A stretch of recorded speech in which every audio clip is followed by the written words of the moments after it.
जय हिंद दोस्तों। जय हिंद, जय भारत। आज का जो आपका ये क्या कहा जाए मॉडल पेपर, ये पूरे हिंदी के आपके सिलेबस से लिया गया है। हर चैप्टर से तकरीबन क्वेश्चन लेने का प्रयास किया गया है, क्योंकि बेसिक हमने पढ़ा दिया है। बेसिक जो चीज़ें थी वो आप लोगों ने देख लिया है। अब आज से आपका मॉडल पेपर स्टार्ट होगा। मॉडल पेपर में लगभग 45 से 50 क्वेश्चन लिए जाएंगे और हर क्वेश्चन एक नए चैप्टर से होगा, एक नई चीज होगी, क्योंकि समय कम है और सिलेबस बहुत बड़ा है। इसलिए आप लोगों को सब कुछ पढ़ना है, छोड़ना नहीं है कुछ भी, क्योंकि शॉर्टकट से कोई भी मंजिल हासिल नहीं की जा सकती है। ठीक है। और आप लोगों को पढ़ने के साथ साथ में अपना फिजिकल भी सही रखना है, शरीर का ध्यान रखना है, थोड़ा फिजिकल एक्टिविटी करते रहना है, क्योंकि पेपर के बाद में आपको ज़्यादा समय नहीं मिलेगा कि आप अपनी फिजिकल एक्टिविटी को चरम तक ले जा सकें। इसलिए थोड़ा थोड़ा प्रयास करते रहना है अभी से, ताकि आपकी शरीर जो है वो रिदम में रहेगी और आपको केवल स्पीड बनाना रहेगा, जो आप फिर 1 महीने 1.5 महीने में आसानी से बना लेंगे।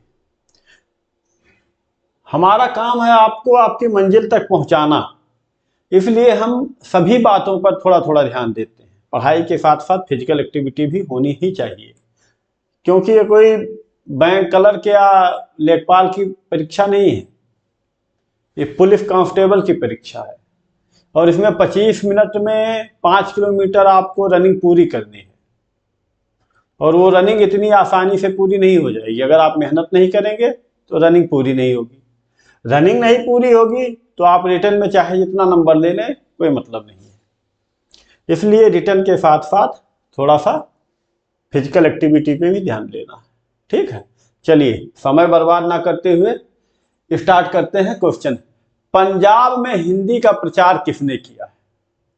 ठीक है, पूछ रहे हैं कि पंजाब में हिंदी का प्रचार किसने किया? क्या लल्लू लाल ने किया है? नहीं, लल्लू लाल जी ने नहीं किया है। राजा राम मोहन राय? नहीं। फजल मिश्र? नहीं। श्रद्धालाल फुल्लौरी? श्रद्धालाल फुल्लौरी जी पंजाब में हिंदी के प्रचारक थे। एक इसी से मिलता जुलता डिस्ट्रिक्ट भी है वहां पंजाब में, फुल्लौर डिस्ट्रिक्ट। तो आप अंदाजा लगा सकते हैं। ठीक है, राजा राम मोहन राय ने क्या किया था? ये सती प्रथा के अंत के लिए इन्होंने काफी प्रयास किया था। चलिए नेक्स्ट, जयपुरी का स्थानीय नाम क्या है? अच्छा, जयपुरी एक भाषा है, हिंदी की एक भाषा होती है, उपभाषा कहा जाएगा उसको। उपभाषा जो है वो होती है, वो कौन सी होती है? ढूंढाड़ी होती है। ठीक है, नेक्स्ट।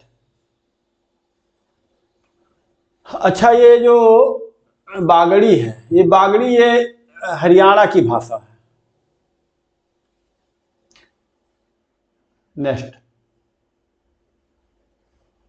हड़ौती।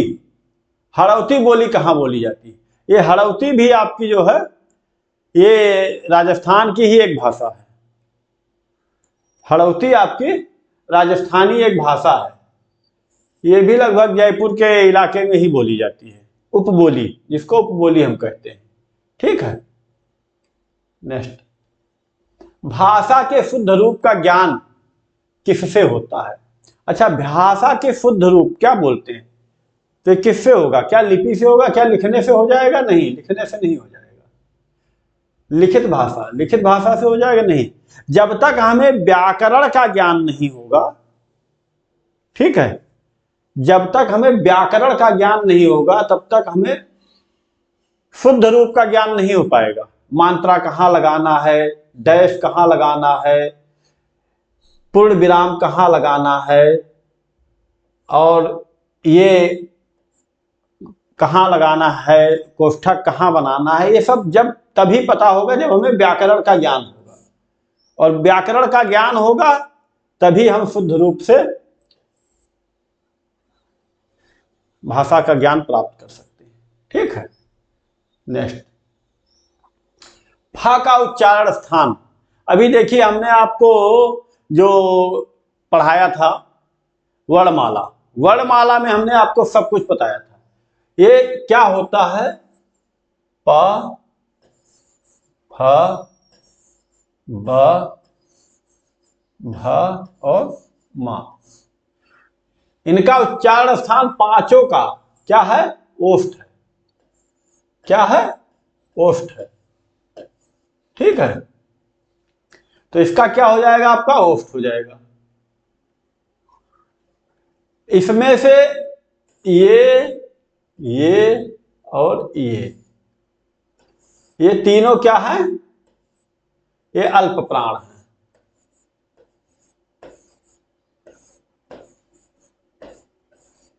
ठीक है, और ये दो, ये महाप्राण है।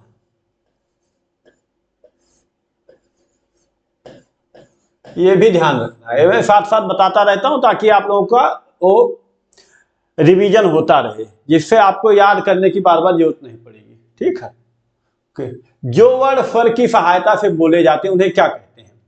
स्वर की सहायता से क्या बोले जाते हैं? व्यंजन बोले जाते हैं। स्वर क्या होते हैं? स्वतंत्र होते हैं। वर्णमाला क्या है? वर्णों का एक जो है व्यवस्थित क्रम है। ध्वनियां क्या है? भाषा की सबसे छोटी मौखिक इकाई ध्वनियां है। स्वरों की सहायता से बोले जाने वाला आपका क्या है? व्यंजन है। नेक्स्ट, आज वीडियो सुपर फास्ट कर रहे हैं क्योंकि आप लोगों को समय को बचाना है। एक ही सब्जेक्ट में नहीं पूरा समय गंवा देना है। आपको हिंदी के साथ रीजनिंग भी पढ़नी है, मैथ भी पढ़नी है, जीके भी पढ़नी है, इसलिए हम ज्यादा समय नहीं लेंगे आपका, क्योंकि हमारा ध्येय है आपको शिखर तक ले जाना। 5-6 वीडियो भी आप जब देखेंगे तो आपको अपने आप पता चल जाएगा कि आप किस लेवल पे थे और किस लेवल पे हो रहे हैं। ठीक है, हमारा काम आपका समय नष्ट करना नहीं है, आपका समय सदुपयोग में लाना है, जिससे आप अपनी ऊंचाइयों को हासिल कर सकें और अपने लक्ष्य को पा सकें। तो हम इसीलिए आज ज्यादा समय नहीं लेंगे आपका। जो कुछ पढ़ा दिया है उसको रिवीजन छोटा छोटा करते हुए निकलेंगे। निम्न में से कौन सा वर्ण अघोष है? अब देखिए वहां पे आपका मैंने महाप्राण बता दिया था, यहां देख लीजिए आप अघोष कौन सा है। क, ख, ग, घ और ग। इनमें से जो है आपका पहला और दूसरा ये अघोष होता है,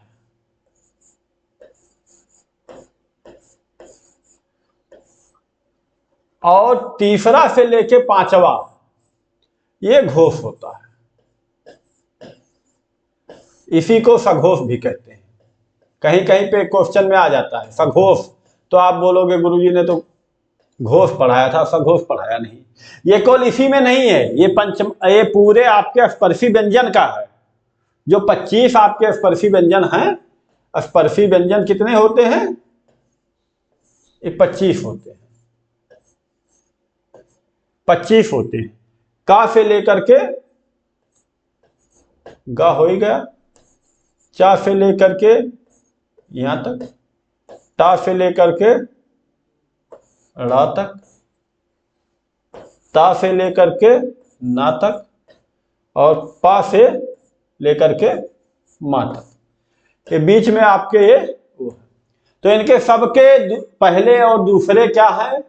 अघोष है और तीसरे चौथे पांचवे क्या है, घोष है। तो देखो इसमें आपके पहला ये कौन सा है, ये चौथा है, तो ये घोष हो जाएगा। इसमें क्या पूछा है आपके, अघोष पूछा है, ये होगा नहीं।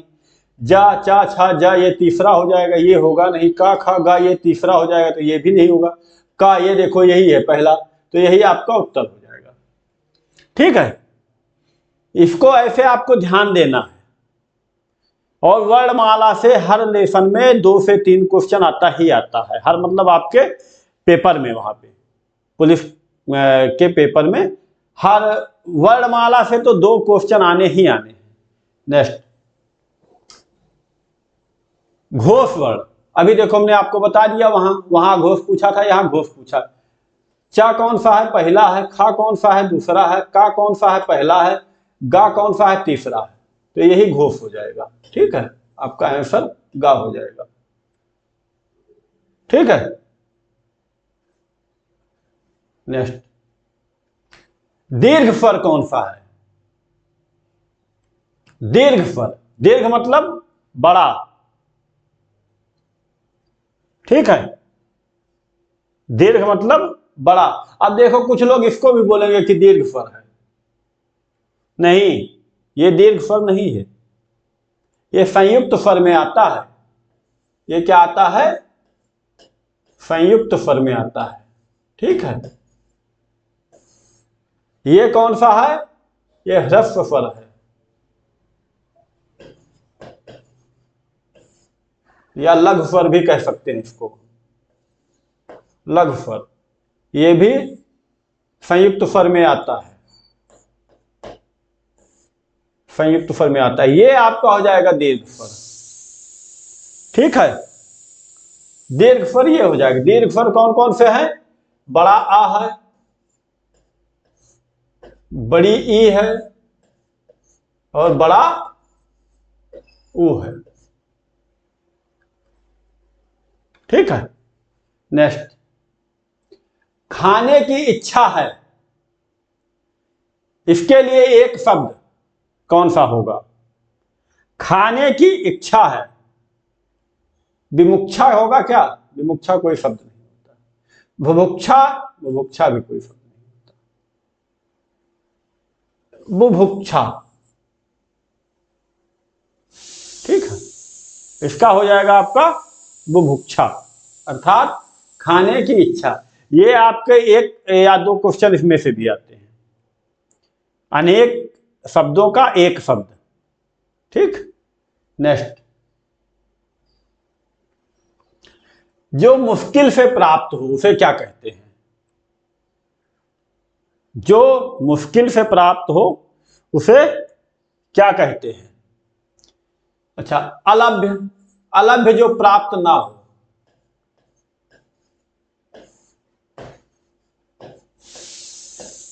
जो प्राप्त ना हो सके उसे अलभ्य कहते हैं। सुलभ, आसानी से जो प्राप्त हो जाए। ये एक क्वेश्चन में आपके 3-4 क्वेश्चन क्लियर हो जाते हैं। आसानी से जो प्राप्त हो उसे सुलभ कहते हैं। अच्छा, जो आसानी से ना प्राप्त हो, मुश्किल से प्राप्त हो, उसे क्या कहेंगे, दुर्लभ। ये आपका आंसर हो जाएगा।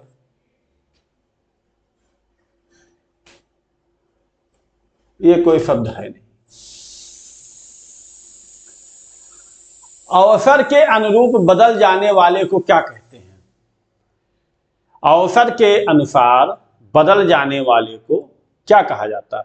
ये आपने सुना होगा, अरे वो तो बड़ा अवसरवादी है, सुना होगा, तो इसमें आपको कुछ बताने की जरूरत नहीं। अवसरवादी, ठीक है। आदर्शवादी, जो एक आदर्शों पे चलता हो, जिसका एक अपना निश्चित आदर्श मतलब अपना एक नियम कानून जो बना लेता है। यथास्थितिवादी, माने इसका भी मतलब वही होगा कि यथा स्थिति, जैसी उसकी स्थिति है उस अनुसार वो चले। तो इसका आपका अवसरवादी है, तो आपका आंसर ए हो जाएगा। ठीक है, नेक्स्ट, जिसके पास घर ना हो, क्या बोल रहा है कि जिसके पास घर ना हो, क्या ग्रही हो जाएगा? ग्रही तो हो जाएगा जिसके पास घर है। घर है, घर है तो वो ग्रही हो जाएगा। फिर क्या हो जाएगा? अभिषेक हो जाएगा। क्या अभिषेक? तो तिलक को कहते हैं, जो तिलक लगाया जाता है, तिलक लगाया जाता है।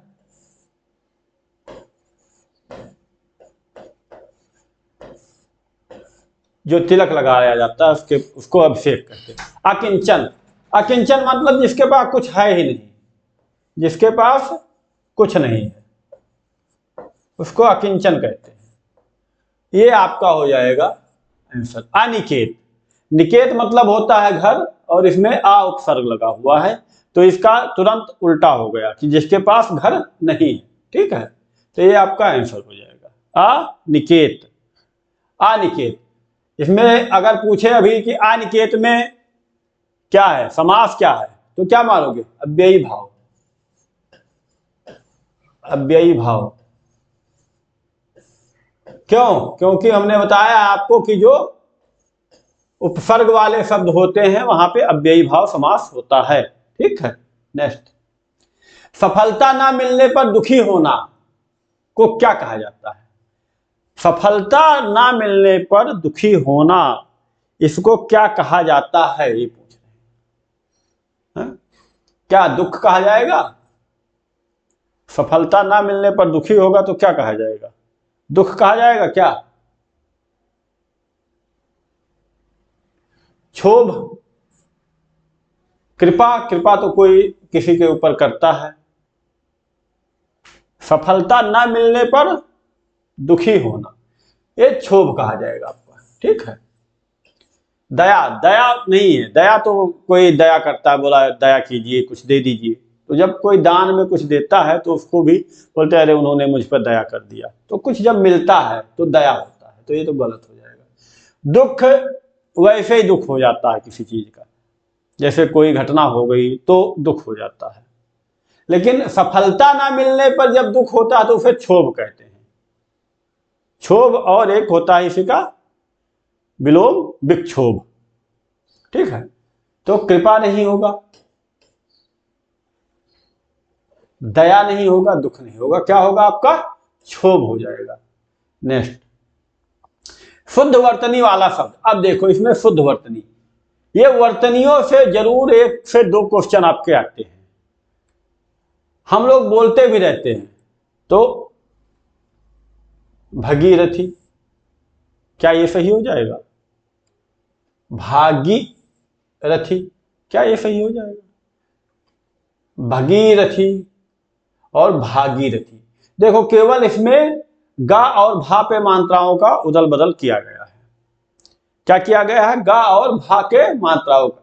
तो भगीरथी क्या भी बोलते हैं क्या? भगीरथी नहीं बोलते, ये गलत है आपका। भगीरथी ये भी नहीं बोलते हैं। अब देखिए भागीरथी और भागीरथी, तो भागीरथी, भागीरथी ये बोलने में ही नहीं आ रहा, तो सही कहां से होगा?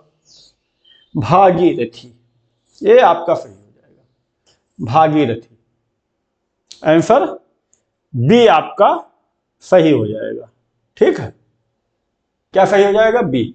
बोलते ही हैं भागीरथी गंगा, तो देखिए आप जैसे जो बोलोगे वही सही होगा। भागीरथी गंगा, तो भागीरथी होगा। ठीक है, नेक्स्ट। राजा ने चोर को मृत्यु दंड की सजा दी, वाक्य में त्रुटि। अब त्रुटि है, क्या त्रुटि है भाई? राजा ने, ये तो सही है, चोर को, ये भी सही है। मृत्यु दंड, मृत्यु दंड की सजा दी, अब देखिए इसमें है सजा दी, तो सजा दी तो सही है। चोर को, ये भी सही है। राजा ने, ये भी सही है। तो क्या हो जाएगा बताइए? जब मृत्यु दंड दे ही दिया है, तो मृत्यु दंड भी तो एक सजा है, तो जब मृत्यु दंड दे दिया तो फिर सजा दी का क्या है? ये तो गलत हो जाएगा ना आपका भाई। जब मृत्यु दंड दे दिया तो मृत्यु दंड तो सजा ही है, तो फिर सजा दी का क्या है? मृत्यु दंड दिया, सीधा सीधा है, मृत्यु दंड दे दिया, वही तो सजा है। तो फिर सजा क्या दिया? सजा दी, ये ओवरलोड दे दिया गया, बिना मतलब के वाक्य इसमें डाल दिए गए ये दो, ठीक है। तो यही गलत हो जाएगा आपका, ये क्या हो जाएगा? ये गलत हो जाएगा और यही आपका आंसर हो जाएगा। क्या हो जाएगा? क्या हो जाएगा? क्यों? क्योंकि मृत्यु दंड दे दिया है और वाक्य में त्रुटि पूछ रहा है, तो त्रुटि ये जो सजा दी, सजा जो है एक्स्ट्रा वर्ड डाल दिया गया है, यही त्रुटि है। क्योंकि हमारे व्याकरण में बताते हैं कि अगर बिना मतलब का कोई वर्ड उसमें पेश किया जाता है वाक्य में तो वो त्रुटि होती है, गलत होती है। नेक्स्ट, दिए गए विकल्पों में से शुद्ध वाक्य पहचानिए। अब देखिए, इसमें आपके दिमाग को पढ़ा जाता है, ये अचानक से ऐसे दे देते हैं, आपके दिमाग को पढ़ता है एग्जामिनर कि आपने व्याकरण के बारे में, मात्राओं के बारे में और इन चिन्हों के बारे में, विराम चिन्हों के बारे में। इसमें कभी कभी बोल देता है इसमें बीच में अल्प विराम कहाँ लगेगा, या इसमें बीच में कौन सा विराम चिन्ह गायब है। कभी कभी डैश वाला चिन्ह दे देता है, योजक वाला दे देता है, तो उसको ध्यान देना है आपको। तो पूर्ण विराम तो सब में लगे, ये सही है। अब इसमें बोल रहा है दिए गए विकल्पों में से शुद्ध को पहचानना है। कभी शुद्ध दे देता है, कभी अशुद्ध दे देता है, आप लोग जानते ही हैं। तो इसमें देखिए, मोर के पंख सुंदर होते हैं। अच्छा, मोरों के पंख सुंदर होते हैं, मोरों के पंख। मोर का पंख सुंदर होते हैं, तो ये तो गलत है, इसे पढ़ने में ही लग रहा है गलत है। मोरों के पंख सुंदर होते हैं, मोरों के पंख सुंदर होते हैं, ये यहां देखो सुंदर गलत है यहां पे, तो ये भी गलत हो जाएगा। अब मोरों के पंख सुंदर होते हैं और मोर के पंख सुंदर होते हैं, इन दोनों में से आपको करना है कि क्या कहां पे वो होगा, ठीक है। तो आपका ए विकल्प सही हो जाएगा, ये बी गलत हो जाएगा। बी कहां से गलत हो जाएगा?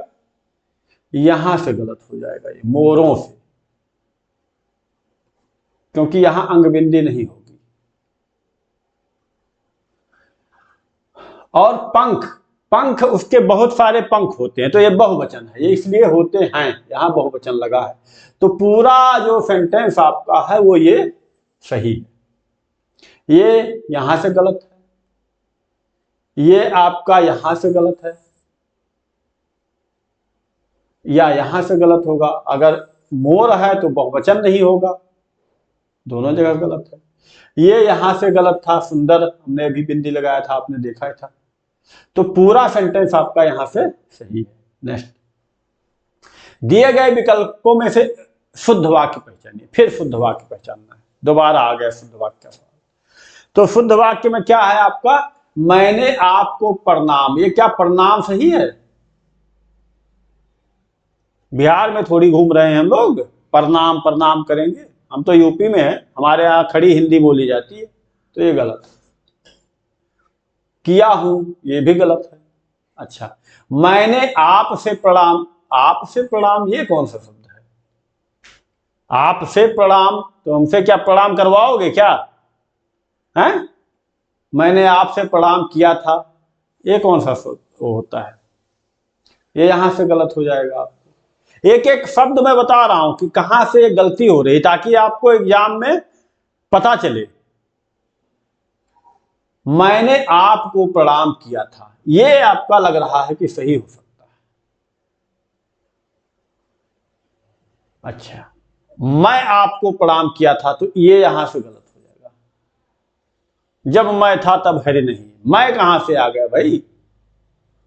जब मैं था तब हरि नहीं, घमंड आ गया यहां, तो घमंड आ गया तो कहां से प्रणाम करोगे? तो यहां से गलत हो गया। आपका सी आंसर सही हो जाएगा, ठीक है।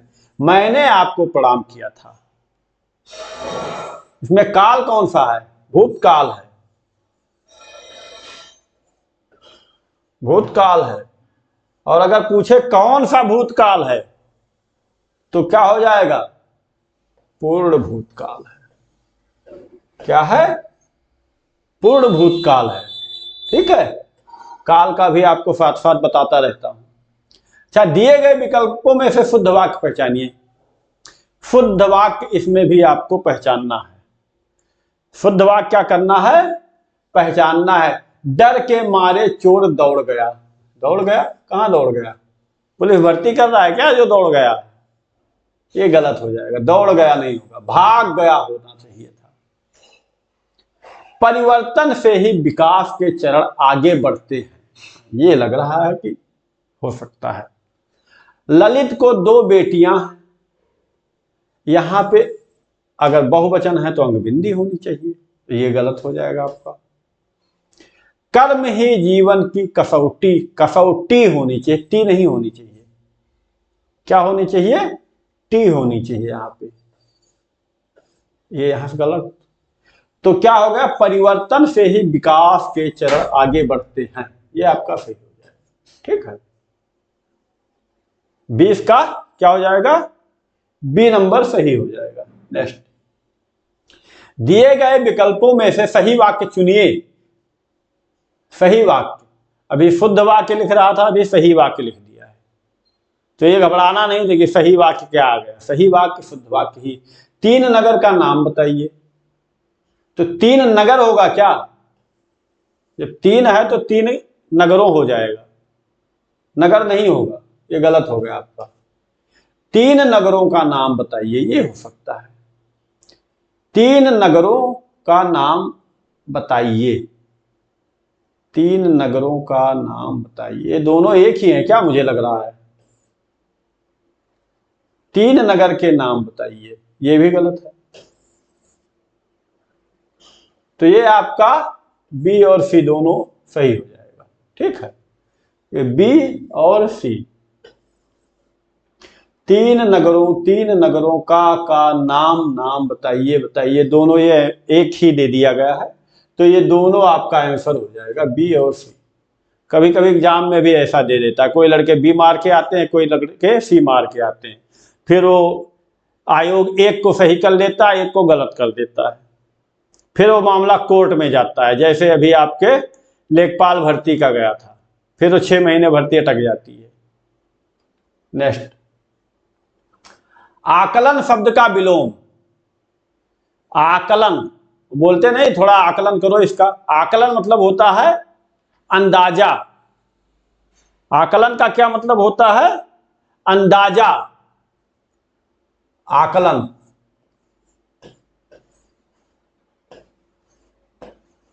आकलन का मतलब होता है अंदाजा।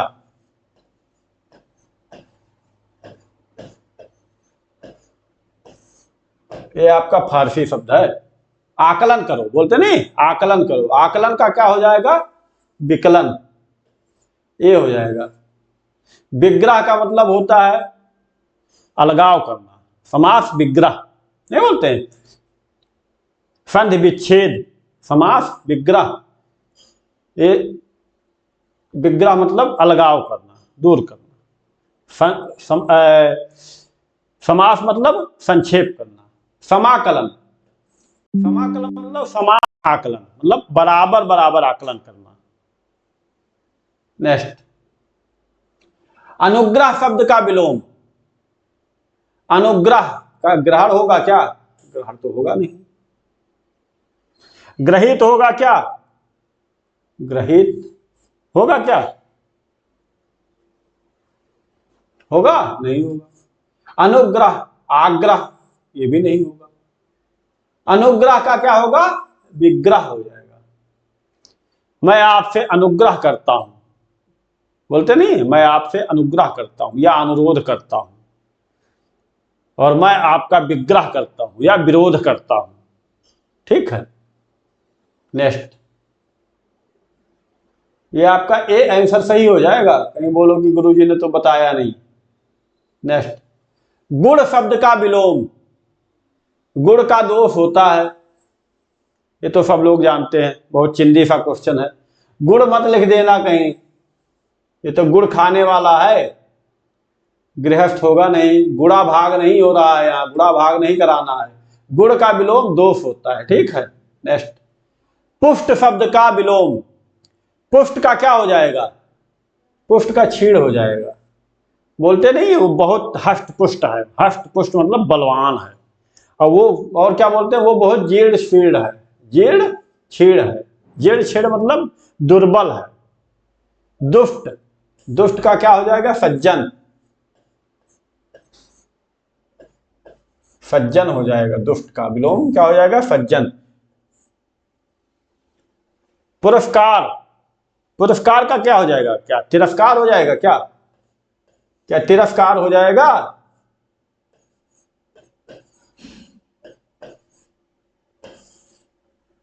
होगा क्या तिरस्कार? तिरस्कार। प्रकृति का क्या हो जाएगा? कृत्रिम हो जाएगा।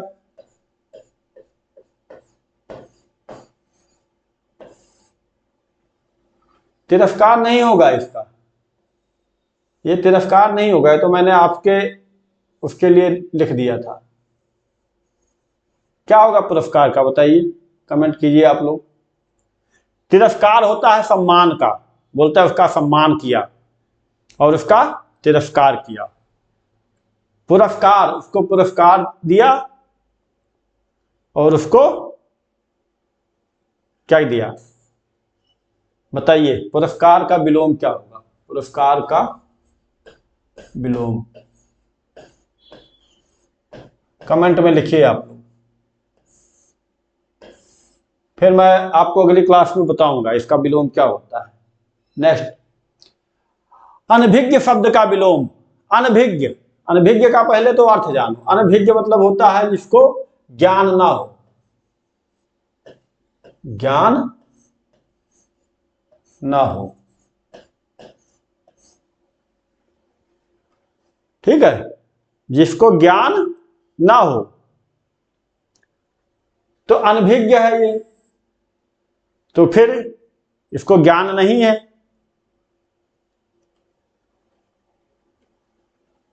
तो क्या हो जाएगा? क्या प्रज्ञ हो जाएगा? क्या प्रज्ञ मतलब तो ज्ञानी होता है, अज्ञ मतलब अज्ञानी होता है। अब इस दो में आप लोग थोड़ा सा कंफ्यूजन में हो जाएंगे, तो अभिज्ञ नहीं, अभिज्ञ नहीं, अभिज्ञ हो जाएगा, ठीक है, अभिज्ञ हो जाएगा। नेक्स्ट, निम्न में से तद्भव शब्द। अब देखिए इसमें तद्भव शब्द छांटना है, तो तद्भव के लिए पहले आपको तत्सम का पता होना चाहिए। ये ज्योत्सना, ये तत्सम है। श्रेष्ठी, ये भी तत्सम है। परीक्षा, ये भी तत्सम है। घर, घर तद्भव है, घर ही तद्भव है। ये आपके तीनों क्या हो जाएंगे? गलत हो जाएंगे। ये आपका सही है। घर का क्या होता है? ग्रह होता है, ठीक है। घर का क्या होता है? ग्रह होता है, ठीक। नेक्स्ट, एक तद्भव शब्द है। अब फिर इसमें तद्भव पूछ रहा है, बोला एक तद्भव शब्द है। क्या है तद्भव इसमें? क्या आतुर तद्भव है? नहीं, आतुर तो तत्सम है। अतिथि, जिसकी तिथि का पता ना हो, जो बिना बताए बिना किसी तिथि के आ जाए। अजीर, अजीर मतलब जो कभी वृद्ध ना हो। अटल, अटल, ये आपका हो जाएगा तद्भव, ठीक है। नेक्स्ट, तत्सम शब्द। अब देखिए, अभी आपका तद्भव था, अभी तत्सम आ गया। तत्सम तद्भव से हमेशा एक एक क्वेश्चन आते हैं आपके क्वेश्चन पेपर में। पूछ रहा है तत्सम क्या है? डाकिनी, क्या डाकिनी हो सकता है क्या तत्सम? रामायण में कहीं कहीं आता है डाकिनी शाकिनी, आता नहीं है? भूत पिशाच डाकिनी शाकिनी। विनती, अटारी और अनहित में कौन हो सकता है? बिनती हो सकता है क्या? बिनती ऐसे नहीं लिखते हैं, बिनती ऐसे लिखते हैं, बिनती नहीं होता है, बिनती होता है। ठीक। अटारी का क्या होता है? अट्टालिका।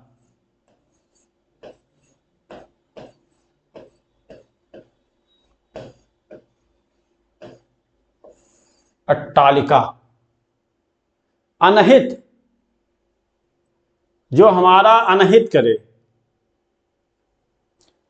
डाकिनी आपका तत्सम शब्द हो जाए, क्योंकि रामायण में लिखा है, जो आपके जो संस्कृत शब्दों से ऐसे ही लिए गए हैं, ये भूत पिशाच के लिए आते हैं। और डाकिन्याम भीम शंकरे ऐसे लिखे थे नहीं है, तो डाकिनी, डाकिनी आपका तत्सम शब्द है। ये आपके तीनों गलत हो जाएंगे। ठीक है। जामुन का तत्सम क्या है? जामुन, जामुन एक फल होता है जो काला काला होता है, बरसात के सीजन में आता है। तो क्या यामुड़ हो जाएगा? यामुड़ हो जाएगा क्या? यामुड़ तो होगा नहीं, यामुड़ कोई शब्द होता नहीं, तो ये तो गलत होगा। यामुन, यामुन भी नहीं होगा, यामुन भी गलत हो जाएगा, यामुन भी कोई शब्द नहीं है। जाम्बुड़, जाम्बूड़, ये भी गलत हो जाएगा। जम्बू फलम, जम्बू फलम बोलते हैं ना, जम्बू फलम, जम्बू मतलब होता है जामुन, ये आपका तत्सम हो जाएगा। ठीक है। नेक्स्ट, इसका तद्भव ये है जामुन और तत्सम ये है। नेक्स्ट, चना का तत्सम रूप क्या है? चना, चना का तत्सम पूछ रहा है अभी। ये चना क्या हो गया? ये तद्भव हो गया, ये तद्भव है ये। ठीक है। अब इसका तत्सम पूछ रहा है, इसका तत्सम क्या हो जाएगा? चाणक हो जाएगा क्या? चढ़ाक, चढ़ाक कोई शब्द नहीं होता। चढ़ा, चढ़ा कोई शब्द नहीं होता। चाणक, चाणक, ये और ये, ए और सी आपका आंसर हो जाएगा। ठीक है। ये दोनों टाइपिंग एक ही है, तो ये इसका तत्सम हो जाएगा और ये तद्भव हो जाएगा। नेक्स्ट, तू दयाल दीन हो, तू दानी हो भिखारी। पंक्ति में रस, तू दयाल दीन हो, तू दानी हो भिखारी। पंक्ति में रस पूछ रहा है, कौन सा रस हो सकता है इसमें? क्या वीर रस है? नहीं, वीर रस तो है नहीं, उत्साह की कोई बात इसमें हो ही नहीं रही है। भयानक है क्या? भयानक भी नहीं है, भयानक भी नहीं है। कोई भय, कोई डरावना सा लग रहा है? नहीं।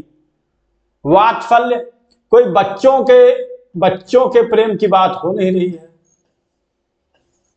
बच्चों के प्रेम की बात भी नहीं हो रही है। बच्चों का प्रेम होता तो वात्सल्य हो जाता, जैसे किलकत कान घुटरुवन आवत।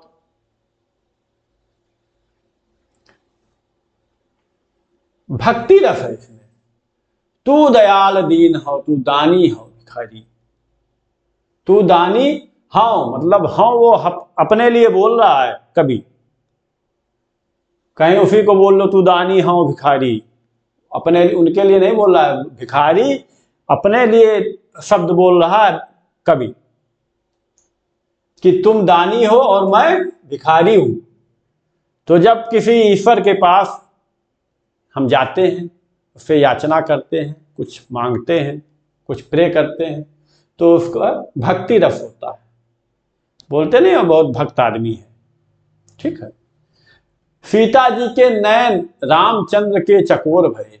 पंक्ति में कौन सा रस है? क्या करुण रस है क्या? करुण रस तो होगा, रोने वाला थोड़ी है। चकोर रस तो है नहीं।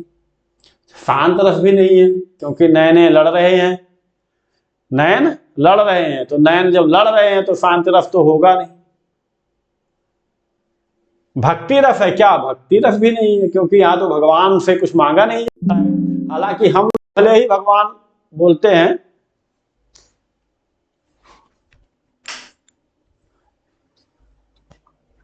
हम लोग बोलते हैं कि जो है भगवान राम हैं, माता सीता आर्य जननी हैं, लेकिन यहाँ उन दोनों के लिए नहीं पंक्ति में प्रयोग, यहाँ श्रृंगार रस का उपयोग किया गया है।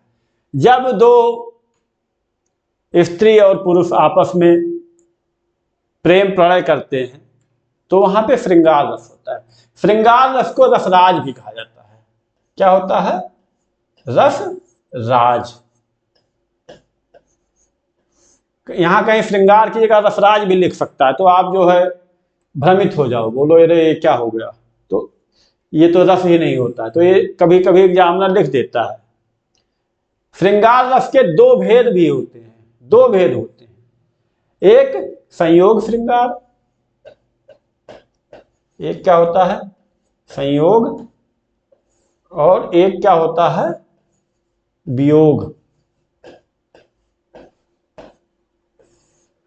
एक होता है संयोग और एक होता है वियोग। तो इसमें कौन सा है? अगर दोनों रस दिया हो तो इसमें संयोग श्रृंगार मान लो, ठीक है, क्योंकि यहां पे नयन चकोर हो रहे हैं। जब दोनों अलग अलग हो जाते और उनके बिछड़ने की व्यथा कही जाती तो यहां पे वियोग हो जाता, ठीक है। नेक्स्ट, रस के कितने भेद होते हैं? अभी आपसे सीधा सीधा पूछ लिया गया रस के कितने भेद होते हैं, तो रस के एक्चुअल में जो है 9 भेद होते हैं। कितने भेद होते हैं? 9 भेद होते हैं।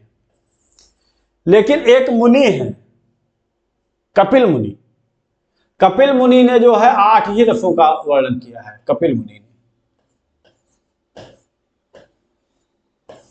मुनि ने 8 रसों का वर्णन किया, ठीक है। और सूरदास ने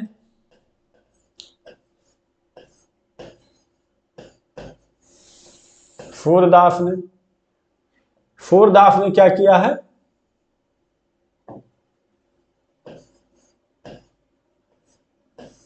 11 रसों का वर्णन किया है। और तुलसीदास ने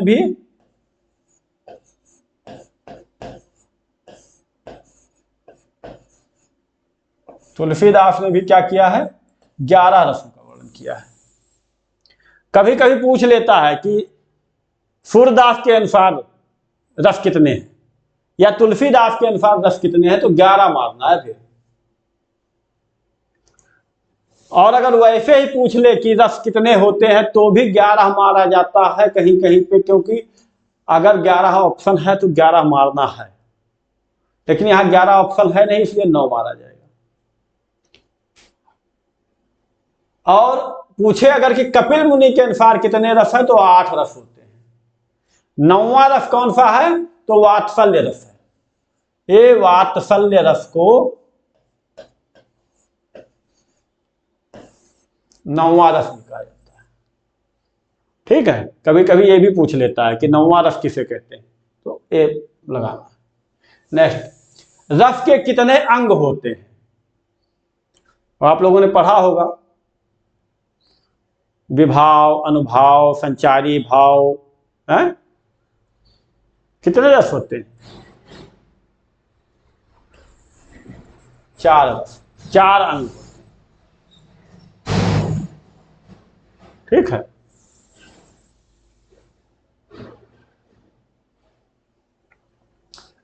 वर्णिक छंदों में गढ़ कितने प्रकार के होते हैं? गढ़ सुना है कभी आप लोगों ने? तगड़, मगड़, रगड़, जगड़, सगड़, नगड़, इस प्रकार से गढ़ होते हैं। नए नए क्वेश्चन हमारी टीम ने आप लोगों के लिए सिलेक्ट किया है, ताकि ऐसे क्वेश्चन अगर आए तो आप लोग विचलित ना हो। नॉर्मल क्वेश्चन तो हर जगह किताबों में मिल जाते हैं, ऐसे क्वेश्चन कम किताबों में मिलते हैं, ठीक है। तो आप लोगों ने सुना होगा ना, 8 गढ़ होते हैं, नगड़, जगड़, मगड़, सगड़, इस प्रकार से वो 8 होते हैं। 8 का नाम नहीं पूछा जाता, इसलिए उसकी व्याख्या करके समय बर्बाद नहीं करना है। आप अपना ये ध्यान रखिएगा कि वर्णिक छंदों में गढ़ कितने होते हैं, या छंद पूछे या ना पूछे, केवल पूछ ले कि छंदों में गढ़ कितने होते हैं, तो आप बोल दीजिए कि 8 गढ़ होते हैं। नेक्स्ट, मात्रिक छंदों में मात्रा कितने प्रकार की होती है? 2 प्रकार की या 3 प्रकार की या 4 प्रकार की? आपने सुना होगा कि छंद कितने प्रकार के होते हैं, तो 2 छंद होते हैं, एक मात्रिक छंद होते हैं और एक वर्णिक छंद होते हैं। वर्णिक छंद जिसमें अभी हमने बताया जगड़ मगड़ तगड़ ये होते हैं, ठीक है। अब मात्रिक छंदों में फिर हो गया कितने, तो एक होते हैं सममात्रिक,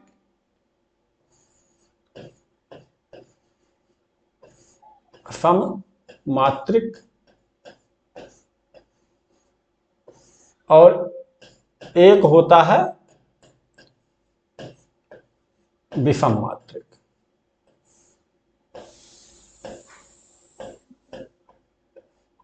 विषम मात्रिक तो कितने होते हैं?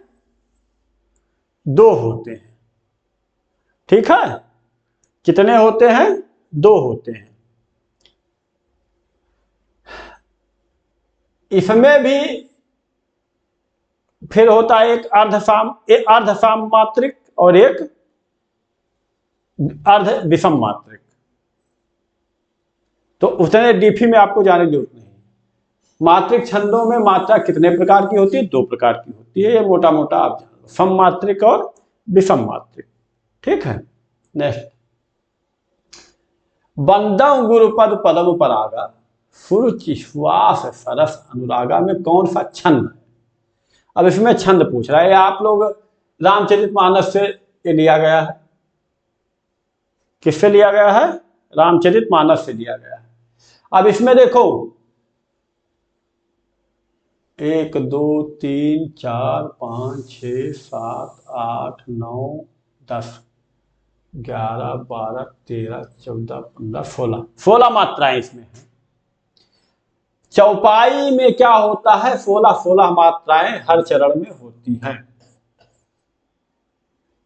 सोरठा में क्या होता है? क्या होता है? 13 और 11 मात्राएं होती है।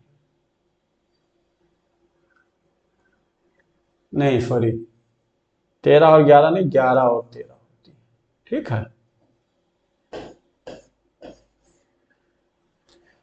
दोहा में क्या होता है? 13 और 11 मात्राएं होती है। बरवय में क्या होता है? इसमें शायद 28 मात्राएं होती है। कुंडलिया में 24 मात्राएं होती है। ज्यादातर आपका ये सोरठा और दोहा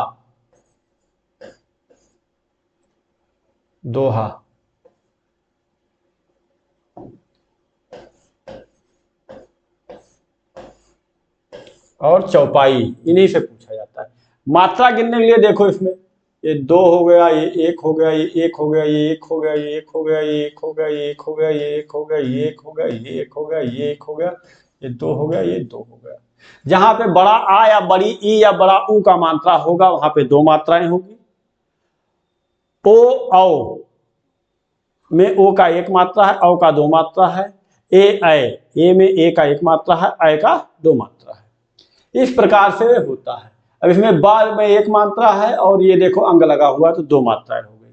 अब 2 1 3 1 4 1 5 1 6 1 7 1 8 1 9 1 10 1 11 12 और 2 14 2 16 मात्राएं हैं, तो आपका चौपाई हो गया, ठीक है। नेक्स्ट, मात्राओं का छंद है। अब इसमें मात्राओं का छंद कौन सा है? मतलब इसमें दोनों छंद शामिल हैं। कौन कौन से? मात्रिक और वर्णिक दोनों छंद शामिल हैं इसमें। मात्रिक छंद भी शामिल है और वर्णिक छंद भी शामिल है। तो अभी आपको इनमें से पता होना चाहिए कि मात्रिक कौन सा है और वर्णिक कौन सा है, ठीक है। क्या हर गीत का ये मात्रिक छंद है? कहीं पढ़ा है आपने? बोलिए। रोला क्या मात्रिक छंद है? आल्हा तो वर्णिक छंद है, आप जानते ही। गीतिका ये भी गाया जाने वाला छंद है, ये भी आप जानते हैं। अब इन दोनों में से कौन सा मात्रिक छंद है, ये आप बताइए।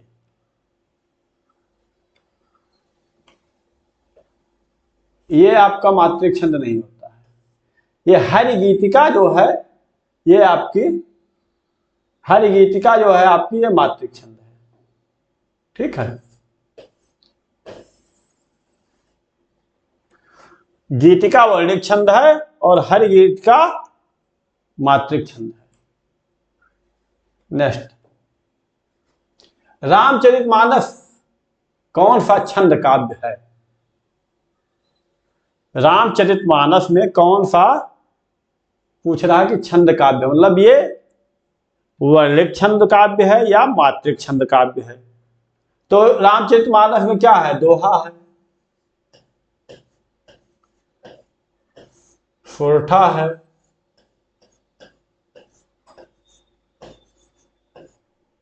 चौपाई है,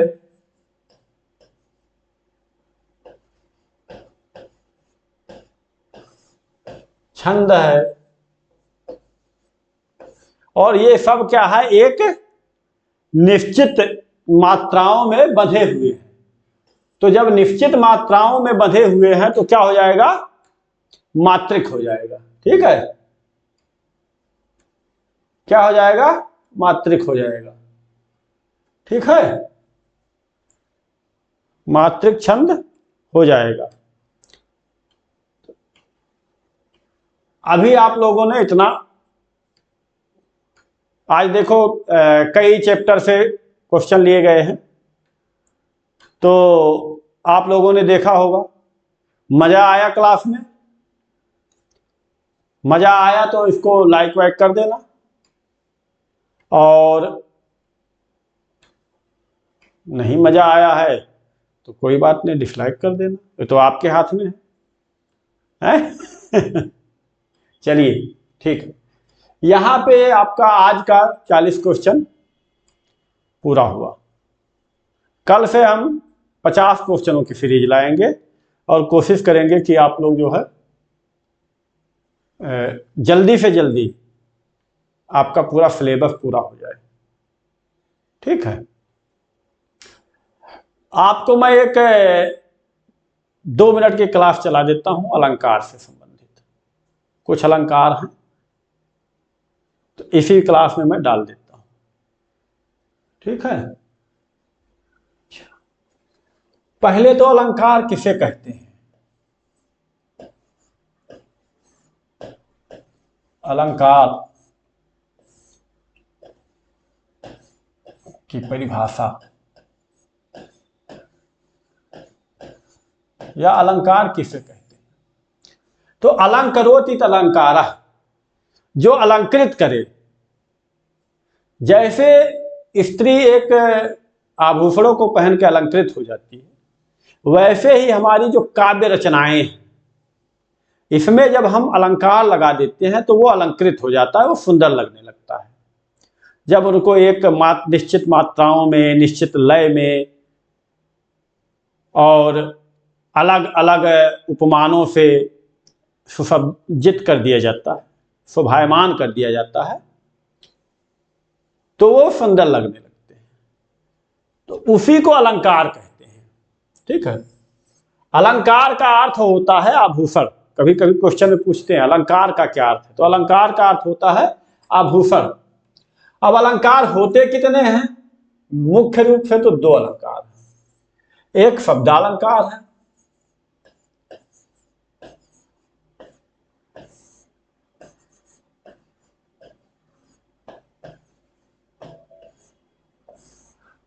और दूसरा क्या है? अर्थालंकार है।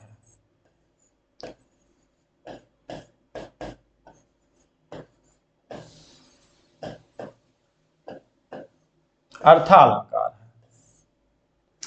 शब्दालंकार के 3 भेद हैं। शब्दालंकार के कितने भेद हैं? 3 भेद हैं।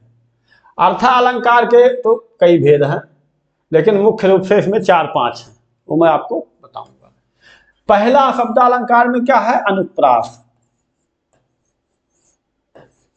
अनुप्रास शॉर्ट में लिख रहा हूं, समय आप लोगों का बचत हो जाए। अनुप्रास में क्या होता है? वर्णों की आवृत्ति होती है। वर्णों की क्या होती है? आवृत्ति होती है। आवृत्ति मतलब बार बार दोहराए जाते हैं। जैसे यहां पे लिख दे रहा हूं, शॉर्ट में आप लोगों को बता रहा हूं। जैसे तरन, तनुजा, तट, तमाल,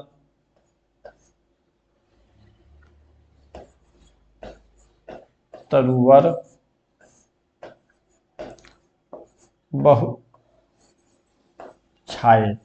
ठीक है, तो यहां पे देखो, एक ता, दो ता, तीन ता, चार ता, पांच ता, ता आवृत्ति बार बार हुई है, तो यहां पे आपका अनुप्रास अलंकार हो जाएगा। ठीक, अभी दूसरा आपका हो गया क्या, यमक अलंकार। यमक अलंकार में क्या होता है, आवृत्ति ही इसमें भी होती है, लेकिन इसमें क्या होती है, शब्दों की आवृत्ति होती है। इसमें वर्णों की आवृत्ति होती है अनुप्रास में, और यमक में क्या होता है, शब्दों की आवृत्ति होती है। यहां पे क्या होता है, शब्दों की आवृत्ति होती है, शब्दों की आवृत्ति होती है। ठीक है, जैसे आपने पढ़ा होगा कनक कनकते, कनक कनकते सौगुनी।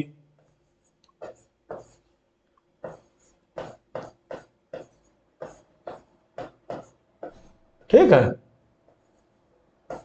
आगे पता है आपको, ज्यादा वो नहीं करेंगे। अच्छा, ये दो हो गए, पहला दूसरा।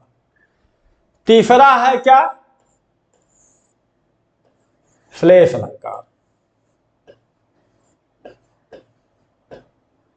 श्लेष अलंकार, श्लेष का अर्थ होता है चिपकना, जहां पे एक ही शब्द में कई अर्थ चिपके होते हो।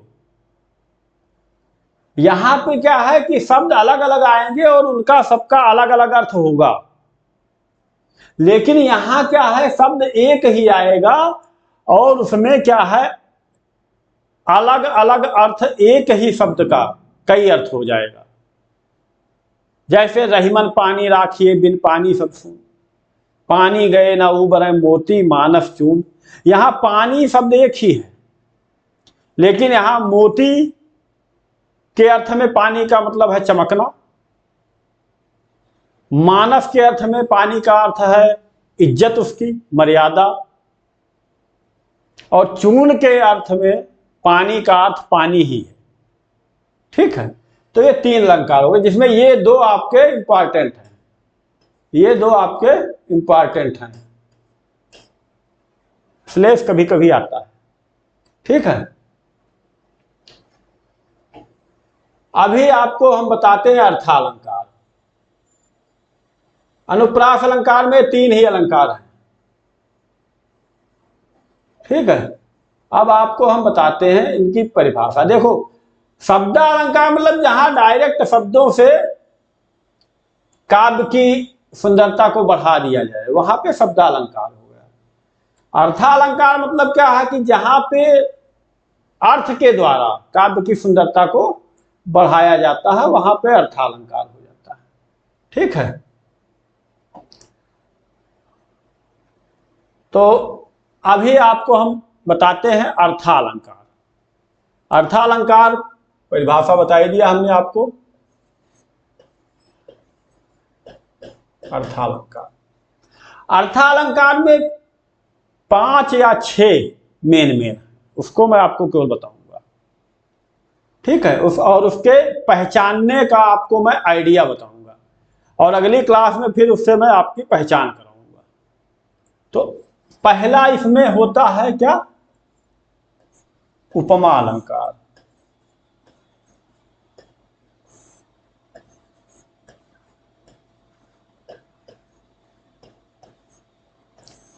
उपमा अलंकार में देखो, यहां पे हमें कोई वो परिभाषा और वो करने की जरूरत नहीं है। परिभाषा और अर्थ और ये व्याख्या आप लोगों को हाई स्कूल इंटर में पढ़ाया गया होगा। हमें यहाँ पे पेपर क्रैक करना है। तो आपको एक छंद दे देगा, उसमें बोलेगा इसमें कौन सा अलंकार है। तो जहां पे सा आ जाए, सा आ जाए, सम आ जाए, सरिफ आ जाए,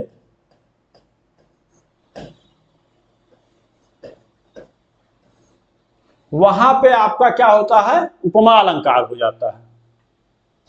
क्या हो जाता है, उपमा अलंकार हो जाता है। मतलब समानता की जाती है, उपमेय की उपमान से तुलना की जाती है, समानता की जाती है। जैसे बताया कि राम सीता का मुंह चंद्रमा के समान है, तो समान आ गया, वहां पे उपमा अलंकार हो जाएगा। मुख मयंक सम चंद्र चकोरी, सम आ गया, उपमा अलंकार हो गया। ठीक है। नंबर 2, रूपक अलंकार। इसी से मिलता जुलता है। रूपक और उपमा में आदमी बहुत कंफ्यूज हो जाता है कि यहां पे रूपक है या उपमा है। तो रूपक अलंकार में क्या होता है, यहां तो सम आता है, सरिफ आता है, सा आता है। रूपक में ये सब नहीं आता है, डायरेक्ट बोल दिया जाता है, मैया मैं तो चंद्र खिलौना लाई हूं। यहां पे क्या होता है, उपमान को ही, उपमान को उपमेय मान लिया जाता है।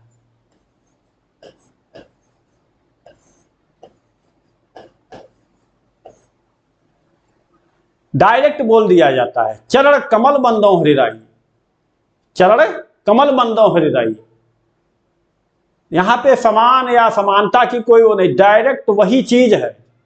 मैया मैं तो चंद्र खिलौना ले, डायरेक्ट चंद्र को खिलौना बांध लिया गया। तो यहां रूपक अलंकार हो जाए। रूपक मतलब उसी रूप में, शब्दों से ही अर्थ निकल रहा है। रूपक मतलब उसी रूप में मुझे चाहिए, डायरेक्ट चाहिए। तीसरा हो जाएगा आपका उत्प्रेक्षा अलंकार।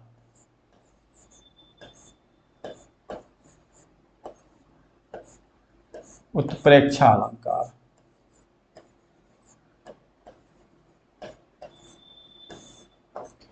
उत्प्रेक्षा अलंकार का क्या है कि इसमें जनहु मनहु शब्द आते हैं। जनहु मनहु, जानो और मानो, मतलब इसी प्रकार के शब्द आते हैं इसमें। जैसे मनहु नील मन शैल पर आतप परा प्रकाश, होता नहीं है। सोहत ओढ़े पीत पट श्याम सलोने गात, मनहु नील मन शैल पर आतप परा प्रभात। तो मनहु आ जाए, जनहु आ जाए, जानो आ जाए, तो वहां पे उत्प्रेक्षा अलंकार हो जाए। यहां पे क्या होता है कि माना जाता है। जैसे पहले हम लोग जब अंकगणित पढ़ते थे तो बोलते थे माना का बराबर 100, माना आजकल बोलते हैं माना x बराबर 100। तो जहां पे जानने मानने वाली बातें हो जाती हैं वहां पे उत्प्रेक्षा अलंकार हो जाता है। फिर क्या है आपका, ये 3 मेन है, इन 3 में से तो आता ही आता है। कभी कभी क्या होता है, संदेहा अलंकार आ जाता है।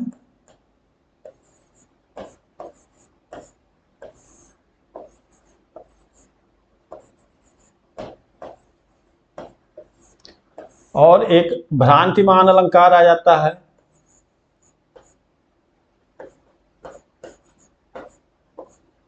भ्रांतिमान अलंकार आ जाता है।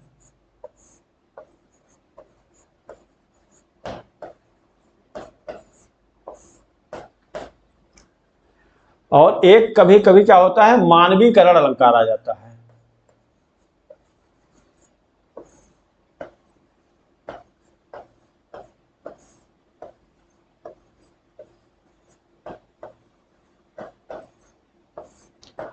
अच्छा, भ्रांतिमान और संदेहा अलंकार में बहुत ही कम अंतर होता है। भ्रांतिमान में क्या होता है कि भ्रम हो जाता है।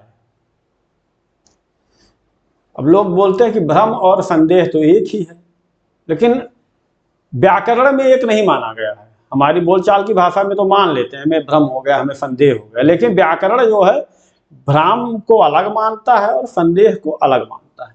संदेह में क्या होता है कि ये चीज ये है कि ये है, ये है कि ये है, मतलब सारी बीच नारी है कि नारी बीच सारी है, सारी ही की नारी है कि नारी ही की सारी, यहां संदेहालंकार है।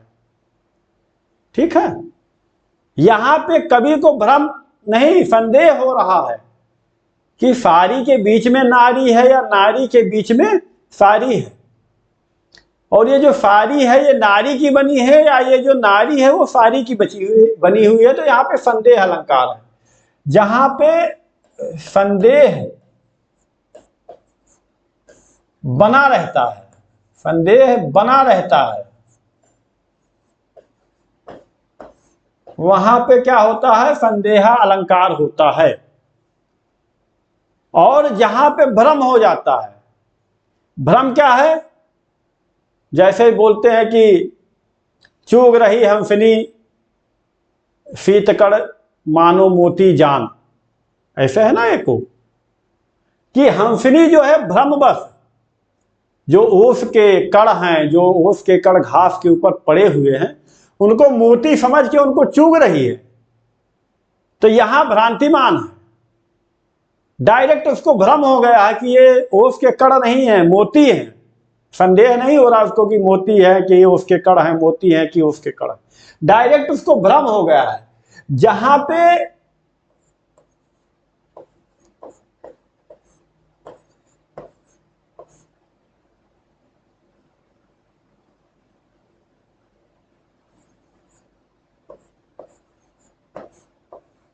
भ्रम बस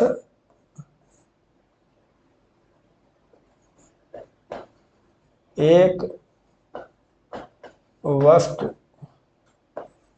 को दूसरा मान लिया जाता है, दूसरा मान लेते हैं।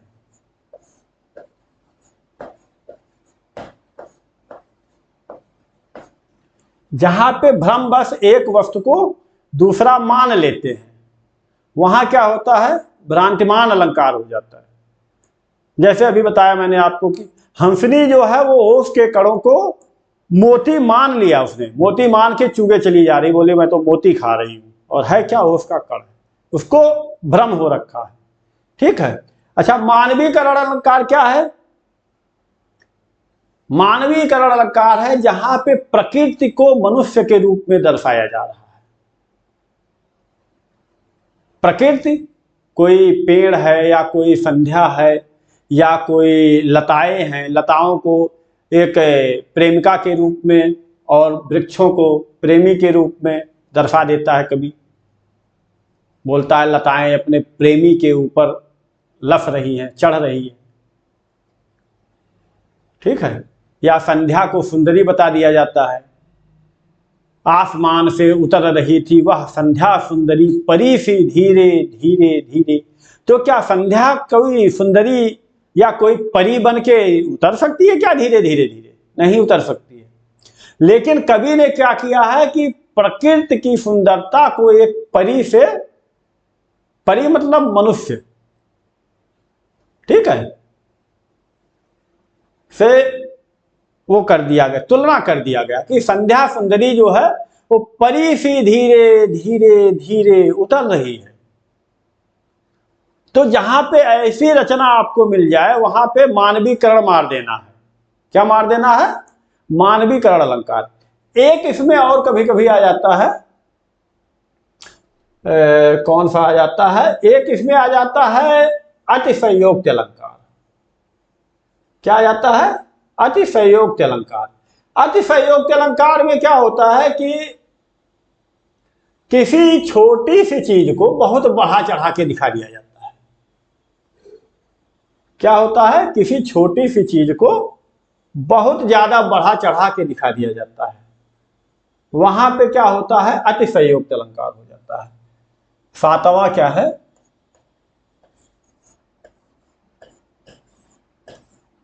अति संयोक्ति। अब जैसे इसमें आपको नाम से ही पता चल रहा है। अति, अति माने अत्यधिक, संयोक्ति मतलब उक्ति, लास्ट में क्या लिखा है, उक्ति, मतलब किसी भी बात को अति कर दिया गया, अत्यधिक बढ़ा चढ़ा के। क्या हो गया, अत्यधिक बढ़ा चढ़ा के। अत्यधिक जब बढ़ा चढ़ा दिया जाता है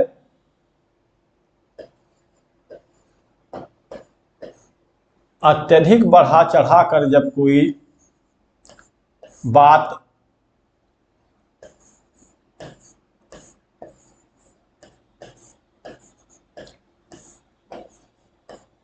प्रस्तुत की जाती है